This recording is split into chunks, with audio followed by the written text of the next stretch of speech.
Hello friends, આજે હું તમારા બધા માટે મકાઈમાંથી એકદમ નવીન જ રેસીપી લઈ અને આવી છું.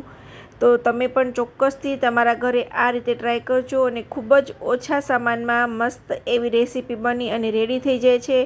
અમારા ઘરમાં અવારનવાર ઠાકોરજીના થાળમાં આ રેસીપી બનતી હોય છે. અહીંયા આપણે એક કઢાઈમાં ઘી ગરમ કરવા મૂક્યું છે. એમાં આપણે કાજુ અને બદામને સારી રીતે તળી લઈશું. તળાયેલા કાજુ બદામને બહાર કાઢી અને અહીંયા અધકચરી ક્રશ કરેલી મકાઈની પેસ્ટ લેશું અને સારી રીતે એને શેકી લેશું. ત્યારબાદ એમાં આપણે જરૂરિયાત મુજબ દૂધ એડ કરશું. આમાં દૂધનો ખૂબ ઓછો ઉપયોગ થાય છે, એટલે એ રીતે દૂધને એડ કરવાનું છે. ત્યારબાદ આ રીતે થોડું થોડું દૂધ એડ કરી અને થિકનેસ તમે જોઈ શકો છો કે હવે સરસ આવવા લાગી છે.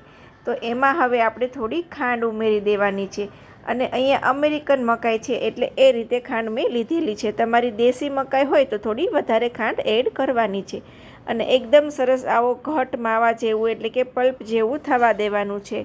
તો એકદમ સરસ રીતે એ થઈ જશે એટલે એનો કલર પણ છે એકદમ ઘાટો પીળો એટલે કે એકદમ ડાર્ક યલો થઈ જશે અને ઘી પણ છૂટવા લાગશે. એ એની નિશાની છે કે એકદમ સરસ રેસીપી બની અને રેડી છે. તો ચોક્કસથી આ મકાઈની સિઝનમાં તમે પણ મકાઈનો હલવો બનાવો અને તમારા ઘરે બધાને પીરસો. તમને બધાને ખૂબ જ પસંદ આવશે. તમે તીખી ને ચટપટી અને મકાઈની રેસીપી ખાધી હશે, પણ આ રીતે એકવાર સ્વીટ રેસીપી પણ બનાવીને ટ્રાય કરો. તમને બધાને ખૂબ જ પસંદ આવવાની છે. અને ઉપરથી આપણે આ રીતે તળેલા કાજુ બદામ જે હતા એ એડ કરશું અને અહીંયા આપણે હવે એને સર્વ કરી દઈશું. તો અમારા ઘરમાં ઠાકોરજીના પ્રસાદ માટે આ રેસીપી બનતી હોય છે.